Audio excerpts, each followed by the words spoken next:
The momentum is clearly against China, and that brings us to the question of India. How should India approach this? There's a strong anti-China sentiment in India, but diplomacy, we know, is not conducted on public sentiment.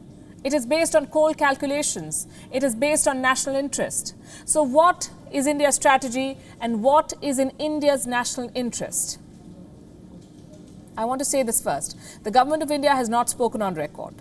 And on a matter so sensitive, we shall not dwell on reports which cannot be attributed or verified. So we'll focus on what we have and what we think is the best course of action.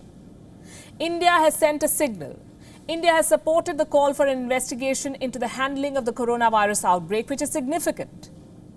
But it may not be enough. India should back Taiwan. India should join the global effort to corner China. I'm not saying this to join the chorus of rabble-rousers. I have good reason for this. Something that we've been stressing on this show for weeks now. Look at China's words and actions. The Chinese state mouthpiece, the Global Times, ran this report today. It says Chinese troops have enhanced control measures in the Galwan Valley. This is happening in Ladakh around the disputed border. Last week, we had reported how Chinese choppers were spotted close to the border. There are reports of Chinese troops setting up tents close to the Galwan River. China is a habitual offender. It violates India's sovereignty, it breaches India's borders, and it undermines India's territorial integrity. Then the Global Times writes pieces like these, claiming that it is India that is in violation of the border agreements. China's unwarranted military aggression must be answered. And we're not suggesting that India should link Taiwan to border disputes. We're saying stand up for what's right, even if it upsets China, because China has shown scant regard for what upsets India. The world is acknowledging Taiwan's record on the coronavirus outbreak. India must support Taiwan's return to the WHO as an observer.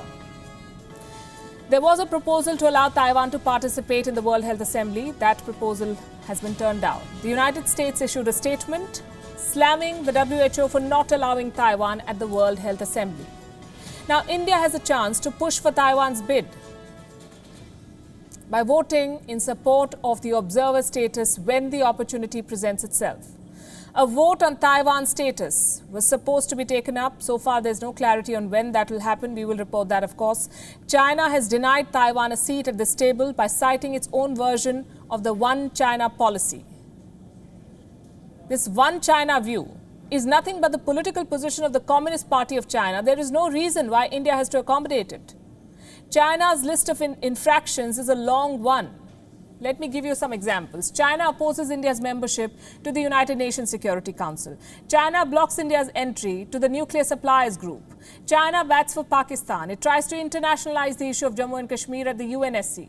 It violates India's sovereignty by building infrastructure in Pakistan-occupied Kashmir. The most recent example, the deal to build a dam in Gilgit-Baltistan. To be fair, India has taken a firm stance when the need arises. Again, I have examples. India refused to join China's Belt and Road Initiative despite immense pressure from Beijing. India refused to sign the China-backed free trade agreement called RCEP.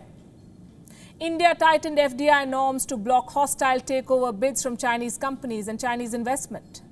India took a firm stand against China in Doklam, and now India is joining an international call to investigate this coronavirus outbreak. We say it is time for India to take the next step, support Taiwan.